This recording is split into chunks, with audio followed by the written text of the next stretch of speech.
Hello.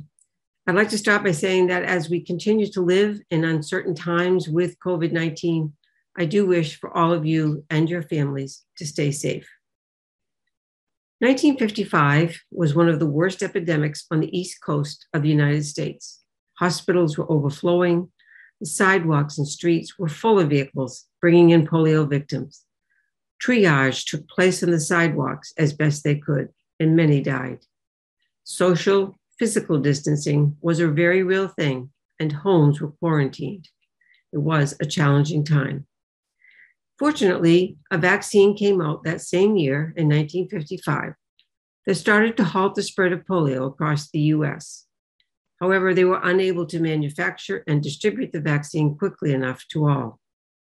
So just 3 months after the vaccine announcement, my journey with polio began at the tender age of 17 months in South Berwick, Maine, USA.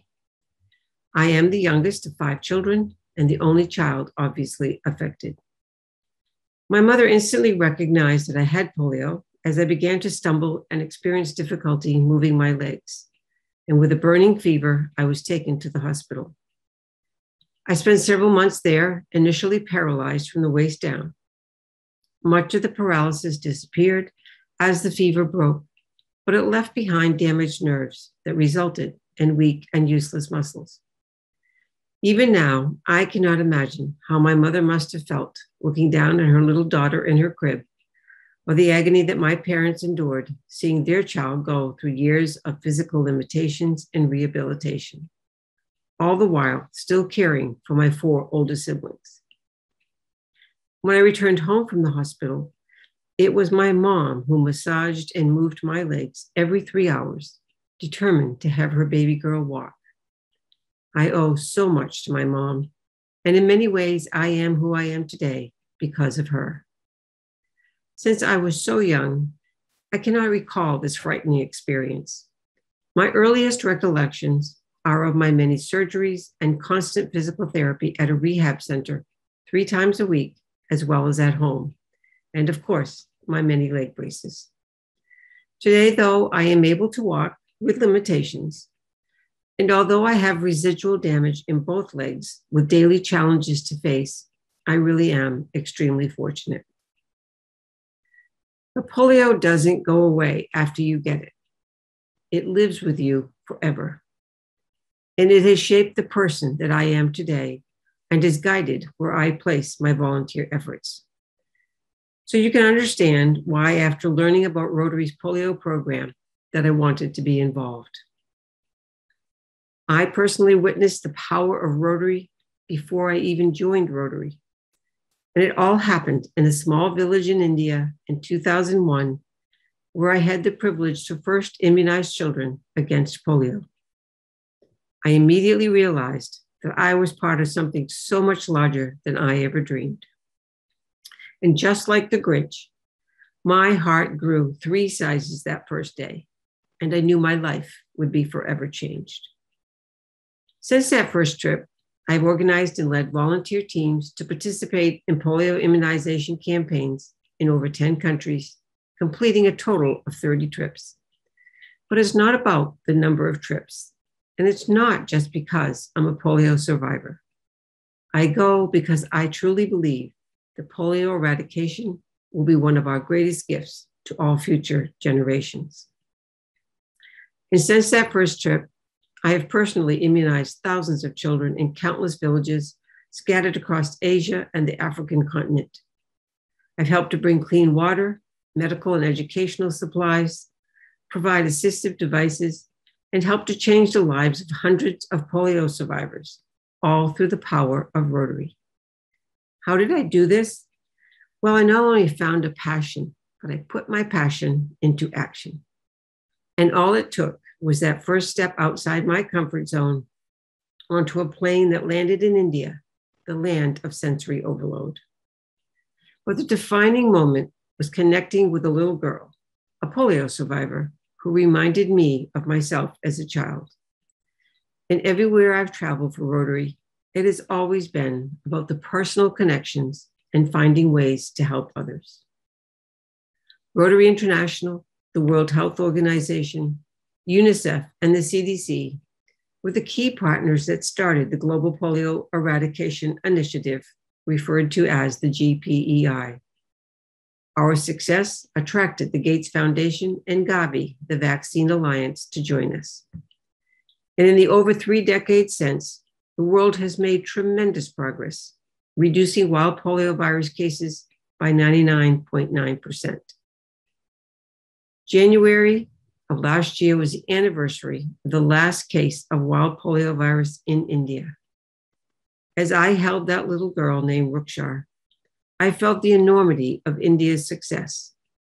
In a country of over 1 billion people lacking adequate sanitation and clean water, it was always thought that India would be the last country to be polio-free, but India proved them wrong. And last August, we celebrated another amazing milestone, where the African continent was certified polio-free after 4 years without a reported case of wild poliovirus. Today, 5 of the 6 WHO regions, representing over 90% of the world's population, are now free of the wild poliovirus, moving the world closer to achieving global polio eradication. Today, only 1 of the 3 strains of wild poliovirus remains active in only 2 countries, Pakistan and Afghanistan, and they are reporting only 1 case in each. These milestones prove that with strong partners, dedication, and perseverance, polio eradication is possible, even in the face of unprecedented challenges and a global pandemic. When the pandemic arrived in March of 2020, the members of the GPEI made the difficult decision to temporarily halt all polio campaigns. Because the majority of the work that we do is done house to house, campaigns were halted to protect workers and to reduce the spread of coronavirus among the population. Just as we did with Ebola in Africa, once again, our polio workers, our surveillance network, and our entire infrastructure were redirected to support the COVID-19 response. After a 4-month pause, the campaigns resumed with new safety guidelines and practicing physical distancing as best possible to protect workers and community members. COVID has brought challenges, but it has also presented opportunities. The pandemic response has demonstrated the need to synchronize and promote integration of all critical immunization programs and surveillance activities. Integration is one of the GPEI's main goals in its current strategy for polio eradication. But the benefits of our polio program extend beyond just eradication. Stronger health systems are critical to ending the pandemic, to preparing for future health emergencies, and for ensuring that our eradication efforts will succeed. With commitment, support, and global cooperation, we can look forward to all people everywhere having equitable access to the power of life-saving vaccines and living in a world free of polio. And I want to take just a minute to mention Afghanistan specifically, as you may be concerned about the polio program as the Taliban takes control of the country. 2019 and 2020 were worrisome years in Afghanistan when we saw an uptick in the number of cases. But 2021 brought 1 case as the new year began. In May and June, we were shocked by the coordinated attacks on polio workers and their security teams, not by the Taliban, but by ISIS. Please note, there have been ongoing talks between the Taliban and regional leadership in WHO and UNICEF throughout this year. Rotary has supported roadside vaccination with Taliban security. And the Taliban today has pledged their support for the polio eradication program. Rotary and our partners will work with this new government and its leadership as we continue our efforts to reach our goal. The Global Polio Eradication Initiative will remain the standard against all future multilateral public-private partnerships. It is the largest peacetime movement in history, and only the 2nd time ever, the human dedication and ingenuity has brought the scourge of a disease to the brink of extinction. In a world that's today fraught with dissension and folly, our success shines and proves that we can work together across borders for the benefit of all. Our common future is at stake, and we all have a role to play. I urge you to tell Rotary's story.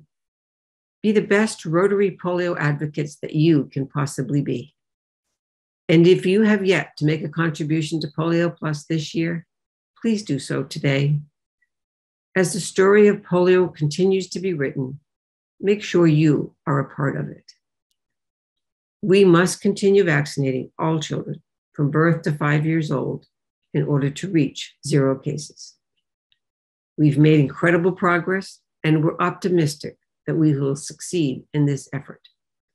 But you know, eradicating a disease is hard work, and getting to 0 cases requires sufficient funding, innovative strategies, perseverance, and the commitment of every single Rotary member.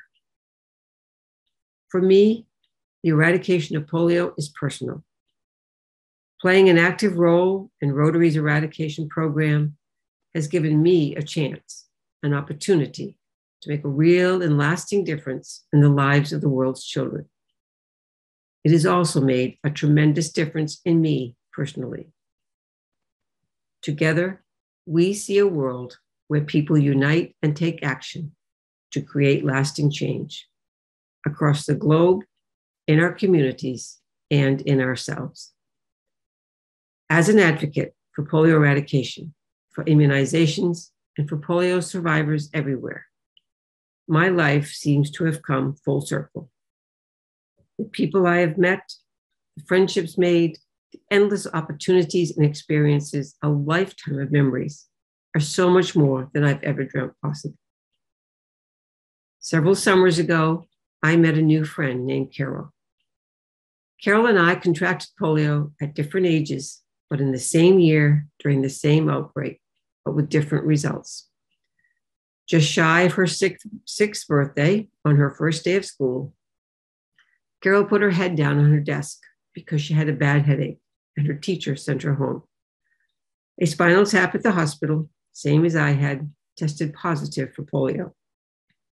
Her brother and sister also tested positive, as did my 4 siblings, but the only symptoms our siblings experienced was a mild fever.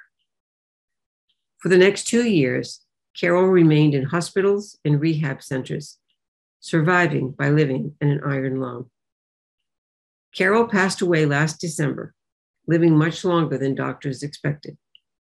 She spent the last 63 years of her life flat on her back, with brief periods of time on a respirator, but the majority of her time in the iron lung. Carol could move her left index finger. She mastered the computer and educated herself. What a remarkable woman she was. Let me read a passage from a memoir that she wrote. In 1956, My Fair Lady was a recent Broadway hit, and one of the women in the ward owned a 45 RPM recording of it, which she played often enough so that Kathy, that's the girl in the iron lung next door, and I learned all the words to the songs. I wonder if any of the adults hearing us sing, I Could Have Danced All Night, was moved by the poignancy of those words on the lips of 2 little girls who would never again walk, much less dance. I also want to share one of her poems. Left by my parents in a hospital room in isolation. The dark of their going, the dark of my staying. Weeks isolated from those without the virus. My baby brother learning to take steps. My body learning not to walk. I have a sign that hangs in my kitchen here at home, and it reads, gratitude turns what we have into enough. I have enough. As a person with polio, I remain committed to our cause, and I'm asking you to stay committed with me. Every step that I take is my reminder why we must eradicate polio. Every child you know, every child you see should be your reminder. I dream of the day that polio becomes a disease of the past, when childhoods are no longer stolen and every child has a chance to run and play in a normal life. As the creator of the oral polio vaccine, Dr. Albert Sabin indicated, the true luster is to be found not in setting the goal, but in having the courage to take every step to achieve that goal. So please join me to walk these final steps. Put your passion into action. And together, we will create a world free of polio as we continue to serve to change lives. Thank you for listening.